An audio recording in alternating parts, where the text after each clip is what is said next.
एकदम हाउ हफ तो चलेगा नहीं। और फिर मैं बहुत दूसरे टाइप का नेता हूँ, मैं सही बात भी बोल दूंगा तो फिर आपको बुरी लगेगी। चाहिए या नहीं चाहिए बताओ? नहीं चाहिए तो कोई बात नहीं।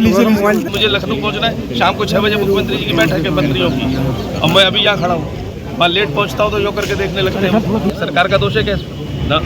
उत्तर प्रदेश के आगरा जिले में सत्ता की नेतागिरी दिखाते ये शख्स उत्तर प्रदेश सरकार के उच्च शिक्षा मंत्री योगेंद्र उपाध्याय हैं। योगेंद्र उपाध्याय जिनके शिक्षा विभाग की हालत क्या है सबको पता है। वो योगेंद्र उपाध्याय जिनको एक चेक देना था एक बच्ची के परिवार को, वो बच्ची जो भी इस दुनिया में नहीं रही, वो इस तरह से बोल रहे हैं। बात सुनिए तो लगता है कि मंत्री के ऊपर सरकार की हनक किस हद तक सवार है। एकदम हाउ हफ तो चलेगा नहीं। और फिर मैं बहुत दूसरे टाइप का नेता हूँ, मैं सही बात भी बोल दूंगा तो फिर आपको बुरी लगेगी। चाहिए या नहीं चाहिए बताओ? नहीं चाहिए तो कोई बात नहीं। मुझे लखनऊ पहुँचना है, शाम को 6 बजे मुख्यमंत्री जी की बैठक है मंत्रियों की, और मैं अभी यहाँ खड़ा हूँ। मैं लेट पहुँचता हूँ तो यो करके देखने लगते हैं। सरकार का दोष है क्या?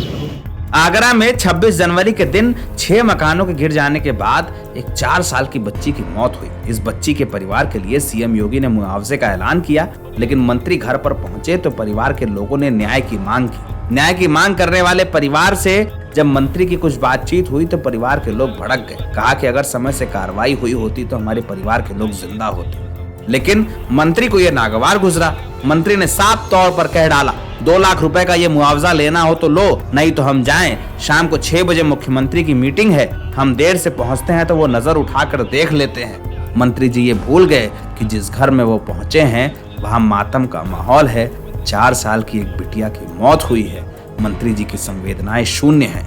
ये नहीं जानते कि मुआवजा आम आदमी के पैसे से, उसके टैक्स से दिया जा रहा है। किसी मंत्री ने अपने घर की जमीन बेचकर ये पैसा परिवार को नहीं दिया है। चाहिए या नहीं चाहिए बताओ? आप रखिए आगे हम कह रहे हैं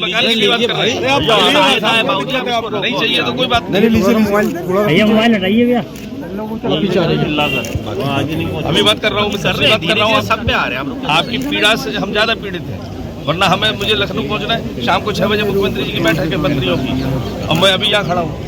मैं लेट पहुंचता हूं तो यो करके देखने लगते हैं। लेकिन मंत्री के इस संवाद की तस्वीरें वायरल हैं। लोग ये कह रहे हैं कि मंत्री को अपनी राजनीतिक हैसियत नहीं भूलनी चाहिए। तमाम लोगों ने ये कहा है कि बीजेपी की सरकार में मंत्री बने लोगों के हाल ऐसे ही है, जो लोग अपने नाम पर एक चुनाव नहीं जीत पाते, जो लोग अपने नाम पर वोट मांगने में तरसते हैं और योगी मोदी की सभाओं के लिए बीजेपी नेतृत्व के चक्कर काटते हैं। अगर वो मंत्री बनेंगे तो क्या होगा, वो नहीं समझ पाएंगे कि जनता के बीच रहना क्या होता है।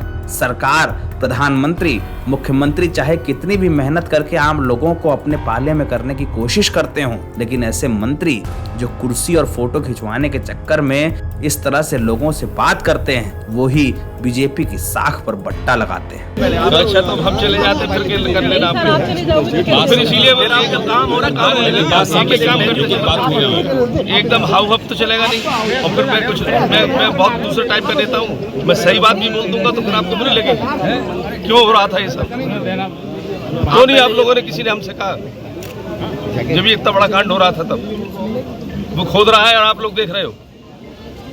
उसको जेल भिजवा दिया, और क्या चाहिए? जेल भेज दिया, वो चला गया। चाहिए या नहीं चाहिए बताओ? आप रखिए। आगे हम कह रहे हैं नहीं चाहिए तो कोई बात नहीं। मोबाइल हटाइए भैया। अभी बात कर रहा हूँ, सर बात कर रहा हूँ। सब पे आ रहे हैं, आपकी पीड़ा से हम ज्यादा पीड़ित हैं। वरना मुझे लखनऊ पहुँचना है, शाम को 6 बजे मुख्यमंत्री जी की बैठक है मंत्रियों की, और मैं अभी यहाँ खड़ा हूँ। मैं लेट पहुँचता हूँ तो यो करके देखने लगते हैं। मंत्री योगेंद्र उपाध्याय भूल गए कि अगर किसी बच्ची की मृत्यु हुई हो तो उसके परिवार को ये चेक घर में बैठकर आसानी से दिया जा सकता था। मंत्री योगेंद्र उपाध्याय ये भूल गए कि जिस परिवार में एक बच्ची की मौत हुई हो उसके घर का माहौल क्या होगा। चेक देकर फोटो खिंचा रहे हैं। अरे ये चेक अगर फोटो खिंचाए बिना दिया जाता तो क्या हो जाता? ये बात योगेंद्र उपाध्याय नहीं समझ पाए। उनको तो ये बताना था कि मैं मंत्री हूँ, मैं मुख्यमंत्री के यहाँ मीटिंग में जाता हूँ। शायद ये भूल गए कि इस मामले को लेकर संवेदनशीलता दिखाने की जरूरत थी। एकदम हाउ हफ तो चलेगा नहीं।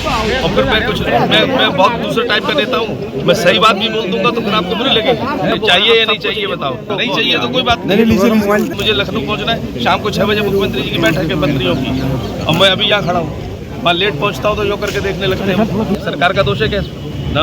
फिलहाल ये बता दें कि पुलिस टीम ने इस मामले में आरोपी राजू मेहरा और हरीश शर्मा को तलाशने की कोशिश शुरू कर दी है। तमाम लोग ये कह रहे हैं कि शिकायतें दी गई, लेकिन धर्मशाला वालों पर कोई कार्रवाई नहीं हुई।